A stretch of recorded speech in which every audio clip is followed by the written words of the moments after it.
wabarakatuh. Di pertemuan kali ini kita akan membahas tentang solid state drive atau SSD, di mana SSD ini adalah media penyimpanan. Kemarin kita sudah membahas tentang hard disk yang berbasiskan magnetik, maka SSD ini berbasiskan non volatile RAM atau chip memori, di mana nanti kita juga bisa menyimpan data di dalam chip tersebut. Ya, sederhananya seperti flash disk lah.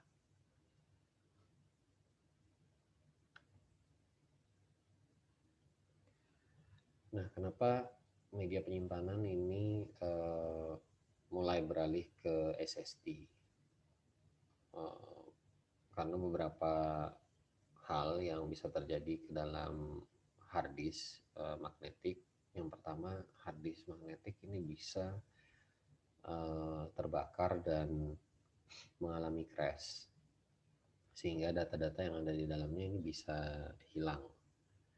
Kemudian karena dia menggunakan piringan magnetik dan juga ada bagian mekanik di dalamnya, head dan motor, nah itu juga rawan rusak, sehingga data yang ada di dalamnya juga rawan hilang. Kemudian pada saat proses baca tulis, head dari hard disk yang berbasis magnetik itu bisa jadi menyentuh platter atau piringan magnetik tempat menyimpan data, sehingga ya kemungkinan datanya juga bisa hilang di situ. Nah, ketika flash disk atau media penyimpanan yang berbasis memori mulai banyak digunakan, sehingga ini menjadi semacam tren baru yang bisa digunakan untuk media penyimpanan yang dulu mungkin kapasitasnya hanya kecil.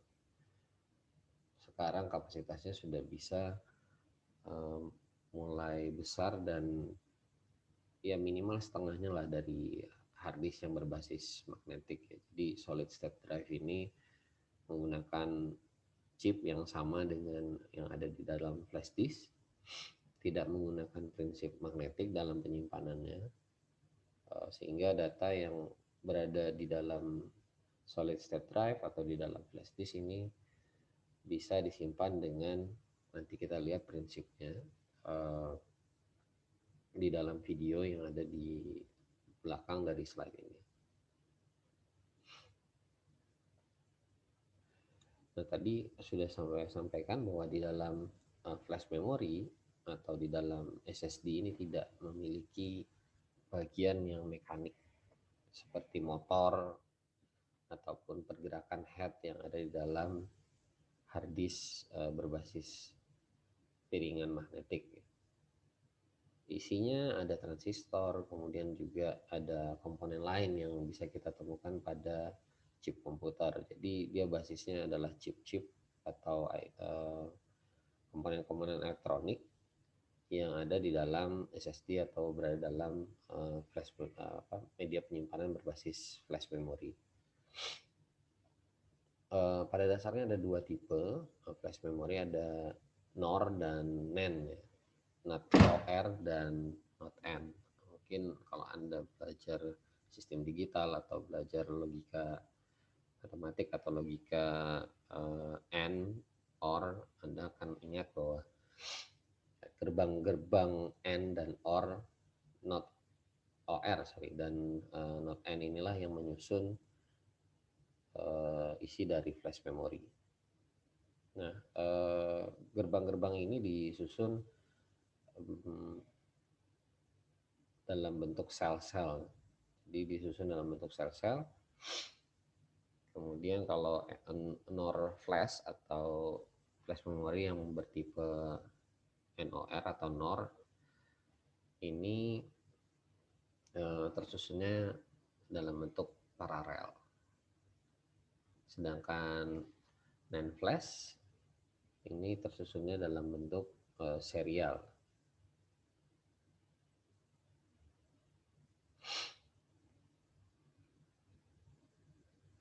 Nah, NAND cell ini biasanya untuk kabel dia atau untuk konektor antar sel itu lebih sedikit daripada NOR flash ya, karena dia basisnya serial ya. Serial itu kan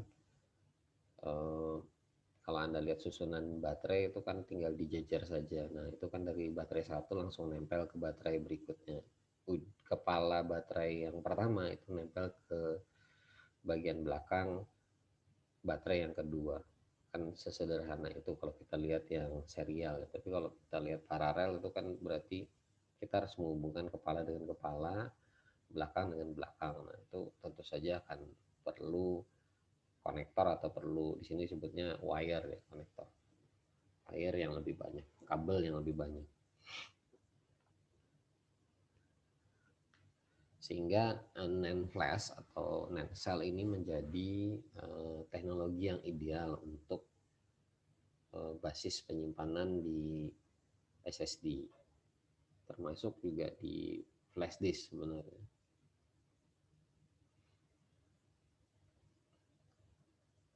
Nah, karena dia ideal sehingga NAND flash ini dipakai sebagai media penyimpanan di dalam SSD, di mana performance-nya lebih baik. Kalau kita lihat di sini perbandingannya dengan HDD.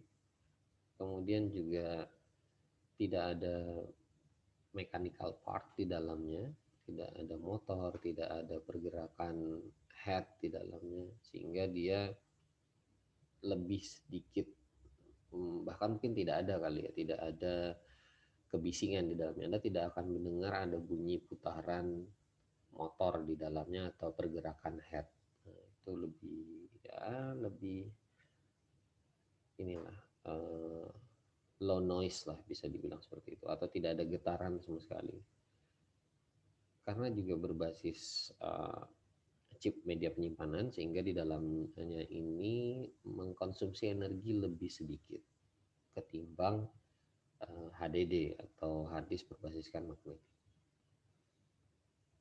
Nah, SSD ini kedepannya mungkin akan semakin banyak digunakan, tidak menggantikan secara penuh sebenarnya hard disk tradisional atau hard disk bertipe magnetik, tapi untuk media-media yang cocok untuk kebutuhan aplikasi yang memang memerlukan performance hard disk yang cukup tinggi, maka SSD ini cocok. Nanti akan kita lihat apa sih kekurangannya dari SSD dibanding dengan HDD. Jadi tidak selamanya SSD ini cocok untuk aplikasi-aplikasi yang ada di dalam server atau ada di dalam komputer kita. Jadi tidak selamanya SSD ini bisa menggantikan HDD. Tapi kebanyakan sekarang memang SSD yang digunakan. Nah, kalau kita lihat bentuk fisiknya SSD ini akan mirip sekali dengan HDD. Dia akan mengikuti standar bentuk HDD yang 2,5 maupun 3,5 inci. Jadi kalau kita lihat bentuk fisiknya akan mirip. Walaupun sebenarnya kalau kita bongkar di dalamnya itu sangat berbeda sekali. Kemudian kita bisa lihat di dalamnya kalau kita bongkar maka ada susunan atau array chip yang ditaruh di atas boardnya itu. Kita tidak akan menemukan platter magnetik, atau kalau misalkan kita melihat media penyimpanan optikal, kita tidak akan lihat di situ. Dan kalau kita bongkar casingnya, maka kita bisa melihat bahwa komponennya hanya sangat kecil sekali, amat sangat kecil. Makanya SSD yang ada di dalam device-device yang terbaru, entah itu laptop atau mini PC atau mini server, maka kita bisa lihat SSD ini dalam bentuk soket mini PCI Express atau soket khusus M2 atau M1. Biasanya kalau kita sudah lihat basisnya adalah NV2ME,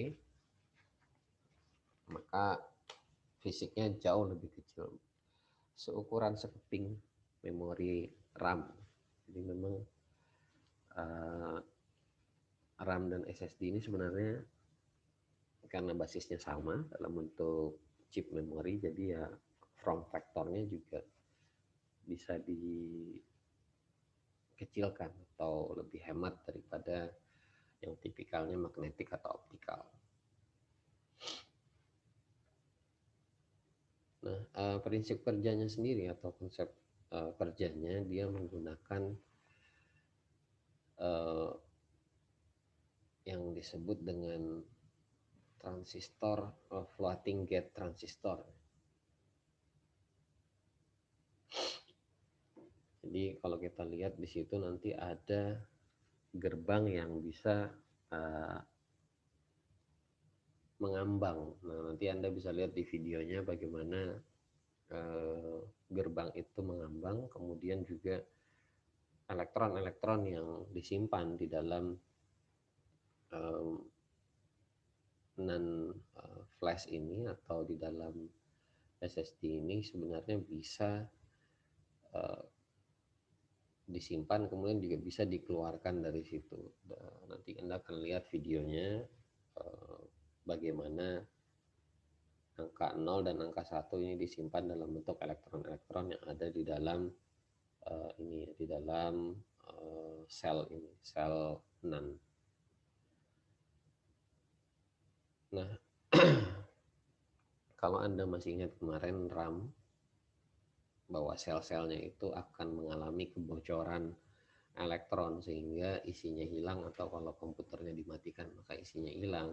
Tidak, hal ini tidak terjadi di NAND flash ya. Jadi ketika tidak ada daya, maka NAND flash masih bisa memegang di dalamnya ini, masih bisa memegang elektron-elektron walau tidak ada listrik. Memang ada elektron yang terbuang tapi tidak bocor atau tidak habis seperti di memori RAM.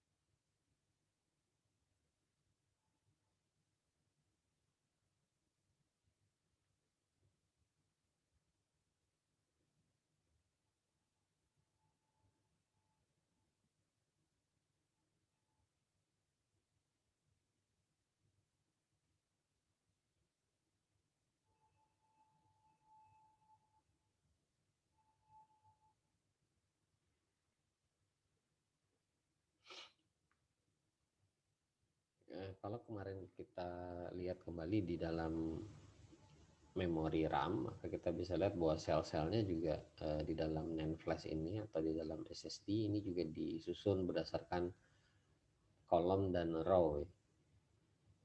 Kolom atau kolom baris dan kolom. Di selnya sama seperti di RAM juga, tersusun berdasarkan kolom dan baris. Kemudian setiap kolom dan baris ini nanti dikelompokkan lagi ke dalam bentuk blok. Kemudian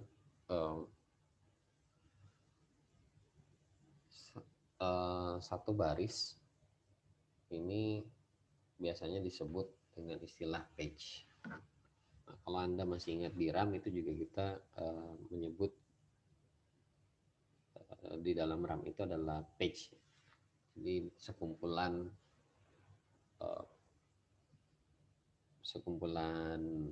tipe penyimpanan itu biasanya kita kelompokkan dalam bentuk page kalau di dalam RAM. Sama di dalam, dan ini juga kita bisa mengelompokkan sekumpulan media penyimpanan atau size penyimpanan ini dalam bentuk page. Ada yang 2K, 4K, kemudian 8K sama dengan 16K. Ada juga yang lebih dari itu sampai dengan di atasnya. Nah, biasanya ukuran dari page ini besarnya antara 256 kilobyte sampai dengan 4 megabyte. Nah, ini nanti videonya bisa Anda tonton. Lumayan detail penjelasannya, mungkin Anda perlu berkali-kali melihatnya. Nanti bisa Anda lihat di e-learning. Anda bisa membuat catatan juga dari video tersebut.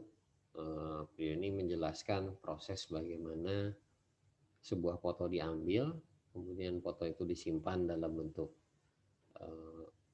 image yang ditaruh di SSD. Di sini juga dijelaskan lebih detail bagaimana elektron-elektron tadi dipegang oleh floating gate. Karena kalau saya jelaskan secara verbal itu mungkin Anda akan sulit membayangkannya, tapi kalau Anda lihat di sini kita bisa lihat bagaimana elektron-elektron tersebut dipegang oleh NAND flash dan disimpan. Kemudian bagaimana dia dibaca kembali, nanti Anda bisa lihat di situ. Most smartphone.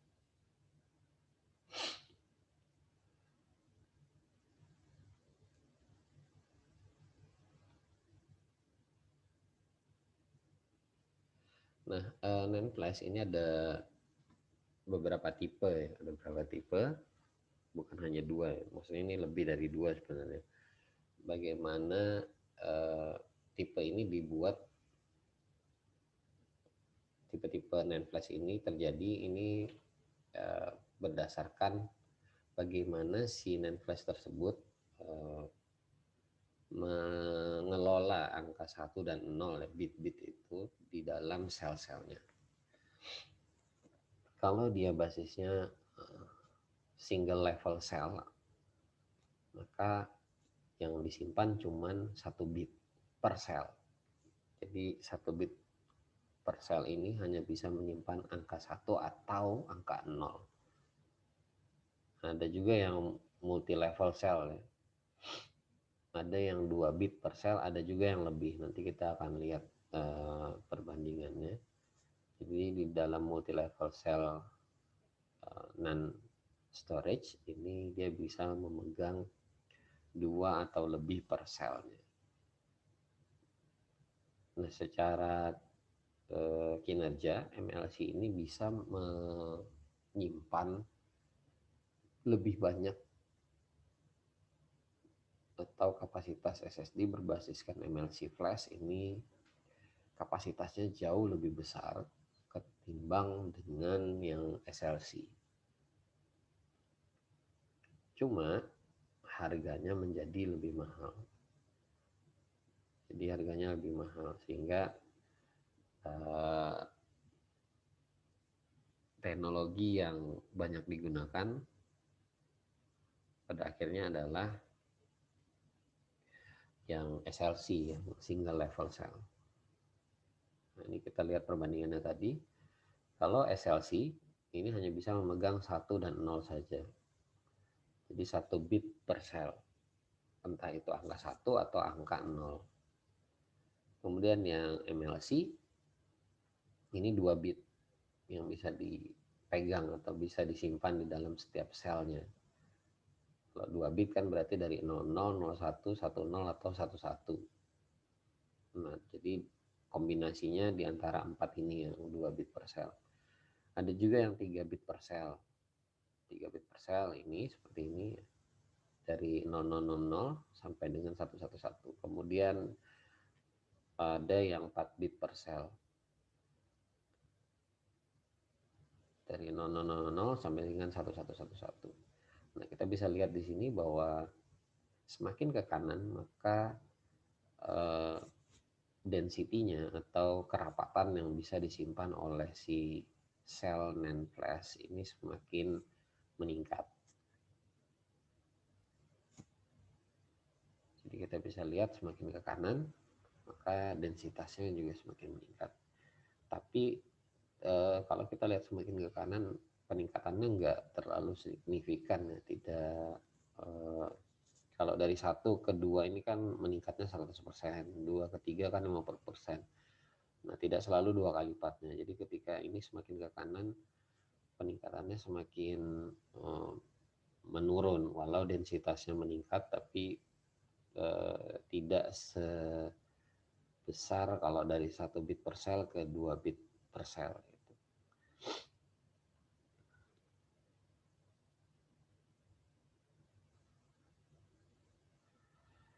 Nah, tadi saya di depan menyatakan kita lihat perbandingannya antara SSD dengan HDD. Yang pertama, untuk kecepatan baca tulis, tentu saja SSD ini jauh lebih unggul daripada HDD. Kita bisa lihat di sini perbandingannya. Kalau misalkan SSD itu bisa sampai 500 kecepatan baca tulisnya, maka HDD ini mungkin cuman sekitar 150 atau sekitar sepertiganya lah, anggap aja seperti itu, atau bahkan mungkin nggak sampai sepertiganya. Di secara kinerja baca tulis itu memang jauh sekali, apalagi sekarang yang berbasis PCI Express seperti NV2ME, M2, M1. Nah, itu kita bisa lihat jauh lebih besar lagi di situ per secondnya, bisa sampai 2 GB per second. Kemudian juga boot time ini juga jauh lebih cepat karena proses baca tulis yang cepat, tentu saja boot time-nya itu sangat cepat sekali. Anda bisa bandingkan kalau Anda punya hard disk berbasis SSD dengan berbasis HDD, maka akan amat terasa pada saat kita pertama kali menyalakan Windows. Kemudian karena hard disk ini juga bagian dari komponen yang mempengaruhi kinerja komputer kita, maka secara signifikan dia juga bisa meningkatkan kinerja komputer, yang mungkin sampai sekitar 30% kinerja komputer bisa terbantu dengan peningkatan storage dari HDD ke SSD. Sehingga kalau Anda butuh komputer yang memang baik kinerjanya, misalkan Anda butuh komputer server yang melayani banyak klien, ya pilihan SSD bisa jadi tepat untuk server Anda. Nah, karena memang basisnya menggunakan chip memori atau NAND flash tadi itu, maka dia mengkonsumsi daya lebih rendah daripada hard disk yang berbasiskan magnetik, sehingga konsumsi dayanya lebih rendah, kemudian juga suhunya biasanya juga jauh lebih rendah daripada hard disk yang berbasiskan magnetik. Jadi dia lebih dingin dan low noise ya, bahkan mungkin tidak ada suaranya sama sekali seperti di hard disk berbasiskan magnetik atau HDD. Kekurangannya pastinya masih lebih mahal daripada hard disk magnetik. Kemudian umurnya juga tidak bisa lebih panjang daripada hard disk yang magnetik. Jadi kalau kita lihat umur pakainya mungkin jarang yang kalau kita lihat garansi itu bisa lebih dari 5 tahun, paling lama mungkin 5 tahun. Itu artinya kemungkinan besar ketika dia dipakai lebih dari 5 tahun, maka dia akan mengalami isu sel-selnya mulai ya rusak, mulai jelek dalam proses menyimpan data. Memang di dalam SSD ini proses baca dan tulis itu sebenarnya merusak sel-selnya itu sendiri. Jadi kalau nanti Anda bisa lihat di dalam video itu bagaimana proses baca tulis dilakukan di dalam SSD atau tipikal memori flash. Semakin kita sering melakukan proses baca tulis, maka itu akan memperpendek umur dari SSD. Jadi kemampuan dia untuk memegang elektron di dalam sel-sel penyimpanannya itu juga akan semakin hari akan semakin menurun sampai satu titik dia tidak bisa lagi menyimpan. Sehingga memang hard disk SSD ini tidak diperuntukkan untuk menyimpan data dalam jangka waktu panjang. Oleh sebab itu HDD masih juga digunakan biasanya sebagai media backup yang bisa digunakan untuk jangka waktu yang cukup lama. Misalkan 50 tahun atau sampai dengan 100 tahun, HDD ini jauh lebih unggul daripada SSD. Oke, mungkin itu yang bisa saya sampaikan. Kalau ada yang ingin ditanyakan, Anda bisa lewat grup kita di WhatsApp ataupun Anda bisa tanya lewat media e-learning kita. Oke, saya akhiri. Terima kasih.